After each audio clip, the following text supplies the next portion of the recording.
우리가 온도를 알기 위해서 보는 장치가 온도계입니다. 최근에는 이 스마트폰에 이 온도를 나타내주는 앱이 있어서 지금 바깥의 온도가 몇 도인지를 쉽게 알 수가 있죠. 그런데 이 스마트폰이 나오기 전에는 이 외부 온도와 내부 온도를 나타내주는 온도계가 각 집마다 거의 있었던 것 같습니다. 그래서 이 온도계를 보면 외출할 때 어떻게 옷을 입어야 되는가를 우리가 알 수 있게 되기도 하죠. 이렇게 온도계라는 것은 이 현재 온도 상태를 나타내 주는 장치입니다. 오늘 함께 살펴볼 성령의 열매인 충성은 우리의 영적인 상태를 나타내 주는 온도계라고 할 수가 있습니다. 이 충성이라는 열매는 왜냐하면 현재 내 믿음의 상태가 어떤지를 정확하게 보여주는 것이기 때문이죠. 현재 내 영적인 상태를 알고 싶다면, 점검해 보고 싶다면 지금 나에게 있는 이 성령의 열매인 충성을 보면 되는 것이죠. 이 충성이라는 말을 들으면 가장 먼저 어디가 떠오르시나요? 저는 군대가 먼저 떠오르더라고요. 군대에서 하급자가 상급자에게 하는 것이 경례인데, 그 경례를 할 때 경례 구호라는 것을 붙이죠. 제가 다녔던 아니죠, 다닌 게 아니고 제가 갔던 군대는 백마 부대였는데요. 그래서 경례 구호가 백마였습니다. 각 부대마다 이제 경례 구호가 다른데 육군 전체가 기본적으로 사용하는 경례 구호는 충성이라고 합니다. 그렇다 보니 충성이라고 하면 절대 복종의 의미가 먼저 우리에게 떠오릅니다. 그렇기 때문에 우리는 기본적으로 이 복종에 대한 거부감이 있는 것 같아요. 왜냐하면 이 복종이라고 하면 내 생각이나 내 마음이나 내 상황은 상관없이 무조건적으로 따라야 하는 것이 복종이라는 것을 우리는 알기 때문입니다. 그래서 우리는 이 복종이라는 말보다는 순종이라는 말을 좋아합니다. 왜냐하면 이 순종은 내 의지를 가지고 내 마음을 통해 따라가는 것이 바로 순종이기 때문이죠. 그렇다면 그리스도 예수의 사람들에게 맺혀지는 성령의 열매인 이 충성이란 어떤 열매일까요? 이 충성이라는 원어적인 단어의 뜻을 보면 아주 중요한 두 가지의 뜻이 있습니다. 첫 번째 뜻은 충성, 성실함이라는 뜻이고요. 그리고 두 번째 뜻은 믿음, 확신이라는 뜻입니다. 그래서 이 본문에서 사용된 이 단어를 보면 본문에서는 충성이라고 사용이 되고 번역이 되었지만 신약 성경 다른 곳에서는 믿음이라고 사용되고 번역이 되고 있습니다. 대표적인 말씀이 마가복음 11장 22절인데요. 예수께서 그들에게 대답하여 이르시되 하나님을 믿으라. 여기서 이 믿으라라는 말씀이 본문에 나오는 충성이라는 단어와 같은 단어입니다. 여기서 우리는 너무나 중요한 것을 깨닫게 되는데요. 충성과 믿음은 서로 밀접하게 연결되어져 있다는 것입니다. 왜 충성과 믿음이 이렇게 긴밀하게 연결이 되는 것일까요? 믿음이 있을 때 우리는 충성할 수 있기 때문입니다. 충성은 내 안에 믿음이 없으면 절대로 할 수 없는 마음이고 행동이기 때문이죠. 그래서 성령의 열매인 충성이라는 것은 우리가 믿음을 신실하게 또 성실하게 지켜가는 것, 믿음의 자리를 성실하게 그 자리를 지켜가는 것, 이것이 바로 충성입니다. 결국 충성은 절대 복종, 그런 개념이 아니라 하나님께서 원하시는 믿음의 자리, 예수님께서 우리에게 보여주셨던 그 믿음의 자리를 신실하게, 성실하게 지켜가는 것, 이것이 바로 충성이라는 것이죠. 그런데 우리 스스로가 인정할 수밖에 없는 우리의 모습 한 가지가 있습니다. 그것은 바로 우리 믿음이 흔들릴 때가 있다라는 사실이죠. 그렇다면 이런 연약함을 가진 우리는 절대로 성령의 열매인 충성을 맺을 수 없는 것일까요? 물론 그리스도인에게 순간순간 이 믿음이 흔들릴 때가 있습니다. 어떤 내 삶의 환경에 문제가 있든 삶에 닥치는 어려움이 생기든 또 사람과의 인간 관계에서든 아니면 내 안에 있는 어떤 죄성들 때문이든 우리의 믿음이 흔들릴 때가 있죠. 그러나 이렇게 믿음이 흔들렸던 것은 우리들뿐만은 아니었습니다. 믿음의 조상이라고 불렸던 아브라함 역시 하나님의 약속, 하나님을 향한 믿음이 흔들릴 때가 너무 많았죠. 모세도 광야에서 믿음이 흔들렸고, 심지어 예수님과 함께 동고동락을 했던 그들의 예수님의 제자들 역시 믿음이 흔들렸습니다. 이 땅에서 사는 우리들은 완전한 성화를 이룰 수 없는 존재이기 때문에 이런 연약함을 가지고 있는 것이죠. 그러나 비록 우리가 믿음이 흔들리는 순간이 있지만, 그때에 우리가 믿음을 지켜가기 위해서, 믿음대로 살아가기 위해서 예수님을 붙드는 것, 예수님을 찾는 것, 예수님께 다시 돌아오는 것, 어떻게 해서든 그 믿음의 자리를 지켜가려고 애쓰고 힘쓰는 것, 이것이 바로 충성이라는 것입니다. 그렇기 때문에 성령의 열매인 충성은 내가 누구에게 충성할 것인가, 이 문제가 아주 중요합니다. 내가 충성해야 할 대상에게 믿음과 확신이 없다면 우리는 그 누구도 그 대상에게 충성하지 않을 것입니다. 예수님을 향한 신실한 믿음과 확신이 있을 때 우리는 주님께 충성하는 그리스도인이 될 수 있는 것이죠. 말씀을 시작하면서 충성이라는 열매가 영적인 온도계이다라고 말씀드린 이유가 여기에 있습니다. 지금 하나님을 향한 나의 믿음, 하나님을 내가 얼마나 확신하며 살아가고 있는가를 고스란히 드러나는 것이 바로 이 충성이라는 열매이기 때문입니다. 주님 안에 사랑하는 성도 여러분, 성령님께서는 우리가 신실하게 믿음을 지키며 살아갈 수 있도록 우리를 도우시는 하나님이신 줄로 믿습니다. 그래서 성령님께서는요, 계속해서 우리에게 이렇게 말씀하세요. 너가 바라보아야 할 분은 하나님이시다. 너가 의지할 분은 하나님 한 분뿐이시다. 지금 이 순간 너가 찾아야 할 분은 하나님이시다. 이것을 생각나게 하시고 이것을 끊임없이 우리에게 말씀해 주시는 분이 바로 성령님이시죠. 하나님을 향한 믿음을 통해 충성한 그리스도인이 될 수 있습니다. 오늘 이 아침에도 성령님께서 우리를 충성된 그리스도인 되게 하시기를 간절히 소망합니다. 이 말씀을 통해 성령님께서 우리가 믿음을 가지고 하나님을 바라보는 거룩한 열정을 주시고 또 그 믿음대로 살아가고자 하는 거룩한 의지를 주셔서 우리가 정말 주님께 충성된 그리스도인 되기를 주님의 이름으로 간절히 축복합니다.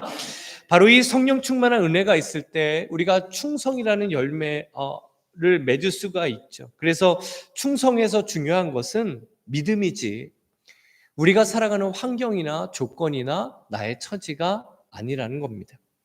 충성은 내가 충성할 만한 여건이 된 후에, 충성할 만한 나의 조건이 어느 정도 생긴 후에 하는 것이 아닙니다. 상황과 여건이 갖추어지지 않는다 할지라도 우리가 믿음을 가지고 예수님이 원하시는 것이기 때문에, 하나님이 이렇게 살라고 하셨기 때문에, 하나님의 믿음을 가진 그리스도인이 가져야 하는 자리가 바로 여기이기 때문에 충성해 보려고 할 때 우리에게 충성의 열매가 맺혀지게 된다는 것이죠. 성령님께서는 우리가 믿음대로 살 수 있는 능력을 주세요. 그 믿음대로 살 수 있는 지혜를 주십니다. 또 우리가 그 믿음대로 살려고 할 때 우리의 주변 환경과 상황을 주장해 주시고 문제를 해결해 주시고 또 우리가 믿음대로 살려고 할 때 모든 장애물을 넘을 수 있는 믿음의 용기를 우리에게 주실 줄로 믿습니다. 그런데 때로는 우리 스스로가요, 나의 충성의 한계선, 나의 충성의 제한선을 둘 때가 있습니다. 그래서 이것만 해결되면 내가 더 충성하겠다. 이 문제만 풀리면 내가 더 충성할 수 있겠다. 지금은 너무 바쁘고 피곤하니까, 지금은 내가 너무 정신이 없으니까 다음에 해야겠다. 이렇게 되면 내가 충성하겠다라고 생각을 하게 되죠. 그리고 또 여기까지는 내가 충성할 수 있지만 그 이상은 무리이다. 이거는 내가 할 수 없다. 라고 충성의 제한선, 한계선을 우리 스스로가 만들 때가 있습니다. 그런데 이런 생각들이 혹시 하나님을 향한 충성을 가로막는 벽이 되는 것은 아니겠습니까? 하나님께서 원하시는 때는 지금인데, 하나님께서는 우리의 믿음을 보시고 그 믿음대로 부르시면서 충성하라고 부르시는데, 혹시 우리는 이 믿음으로서의 충성이 아니라 나의 상황과 나의 여건을 따져본 후에 충성을 결정하려고 하는 것은 아니겠습니까? 1950년에요. 미국 오하이오에서 세계 역도 선수권 대회가 열렸습니다. 이 대회에서 전 세계적으로 이 주목을 받는 한 선수가 있었는데 러시아의 이 바실리 알렉셰프라는 선수였습니다. 그 선수가 주목을 받았던 이유는요. 당시 인간은 도저히 드는 것이 불가능하다라고 하는 500파운드를 들어 올릴 수 있는가에 관심이 쏠렸기 때문입니다. 그 전까지는 500파운드를 든 사람이 아무도 없었기 때문이죠. 근데 이 선수가 거의 근사치까지 간 겁니다. 그런데 마지막 시도 때 이 선수는요, 500파운드 드는 것을 포기하고 맙니다. 왜냐하면 자신이 한 번도 500파운드를 들어본 적도 없고, 그리고 그 누구도 500파운드를 들어본 적이 없기 때문입니다. 그래서 500파운드가 아니라 1파운드 모자란 499파운드를 시도해서 성공을 하고 금메달을 따게 되죠. 그런데 문제가 이 경기가 마친 후에 생기게 됩니다. 그 선수가 들어올린 역도의 이 역기의 무게가요, 경기운영위원회 실수로 499파운드가 아니라 501.5파운드에 맞춰져 있었기 때문입니다. 이 선수에게는요, 500파운드를 들 수 있는 충분한 능력이 있었던 거예요. 그런데 500파운드는 들 수 없다, 나는 할 수 없다, 아무도 할 수 없었다라는 이 한계선 때문에 시도조차 하지 않았던 겁니다. 나의 상황과 여건을 두고 본다면 주님께 충성하는 그리스도인들은 그리 많지 않을 것입니다. 그러나 우리 각자에게는 충성하기 어려운 이유들이 있다라고 우리가 생각하죠. 분명히 우리에게 충성하며 살기에 힘든 여건들, 또 주님께 충성하는 것을 주저하게 만드는 이유들이 우리에게 다 존재합니다. 그러나 충성은 나의 상황과 여건을 통해 맺혀지는 열매가 아니라 믿음을 통하여 맺혀지는 성령의 열매인 줄로 믿습니다. 이 시간 혹시 우리 안에 충성의 한계선, 내가 만든 충성의 제한선들이 있다면 성령님께서 주시는 은혜로 모두 무너지게 되기를 간절히 소망합니다. 우리는 충성에 보면 믿음의 능력이 무엇인지를 반드시 경험하게 됩니다. 왜냐하면 하나님께서 경험하게 하시기 때문이죠. 하나님께서 얼마나 전능하시고 하나님께서 얼마나 위대한 분이신가를 우리가 충성하면 하나님께서 우리 삶 가운데 역사하시고 우리에게 알게 하신다라는 것입니다. 하나님은 충성하는 그리스도 예수의 사람들을 통하여 일하십니다. 그러나 충성해 보지 않으면 나에게 있는 믿음이 얼마나 강한 것인지, 나에게 있는 믿음이 얼마나 능력이 있고 내가 믿는 하나님이 얼마나 위대하시고 전능하신 분이신가를, 하나님이 온 세상의 주관자 되신다라는 것을 우리가 경험할 수가 없는 것이죠. 그렇다면 어떻게 내 상황과 여건이라는 이 한계선과 제한선을 넘어서 믿음으로써 충성이라는 열매를 맺게 될 것일까요? 이 문제를 묵상하다가 떠오른 성경의 인물이 모세였습니다. 민수기 12장에 보면 모세에게 참 어려운 문제가 하나 생깁니다. 이제껏 광야에서 원망하고 모세를 비판하고 불평했던 대상은 이스라엘 백성들이었어요. 그런데 민수기 12장에 보면 모세의 누이인 미리암과 형인 아론이 모세를 비방하는 사건이 일어납니다. 만약 미리암과 아론의 비방이 정당했다라면 하나님께서 그들에게 아무 말씀하시지 않았을 겁니다. 그런데 하나님께서 미리암과 아론을 따로 부르세요. 그리고 이렇게 말씀하십니다. 민수기 12장 7절과 8절에 내 종 모세와는 그렇지 아니하니 그는 내 온 집에 충성함이라. 그와는 내가 대면하여 명백히 말하고 은밀한 말로 하지 아니하며 그는 또 여호와의 형상을 보거늘 너희가 어찌하여 내 종 모세 비방하기를 두려워하지 아니하느냐. 지금 하나님께서는 모세는 내 온 집에 충성함이라 라고 말씀하십니다. 그리고 하나님께서 직접 하나님과 모세의 관계가 어떤 줄 아느냐라고 하나님께서 직접 말씀하시죠. 결국 하나님께 충성했던 모세에 대한 그들의 비방이 잘못되었다라는 것을 말씀하십니다. 이 하나님의 말씀을 통해 충성이라는 열매가 우리에게 언제 맺혀지게 되는가를 깨닫게 됩니다. 충성은 하나님과 우리의 믿음의 관계, 신실한 확신의 관계가 있을 때 맺혀지게 되는 것이죠. 모세가 하나님의 온 집에 충성했던 것처럼 우리도 하나님께 충성하는 그리스도인 되기를 간절히 소망합니다. 그래서 하나님께서 지금 우리를 보실 때 너는 내 온 집에 충성하였노라 라고 말씀하시는 저와 성도님 되시기를 간절히 소망합니다.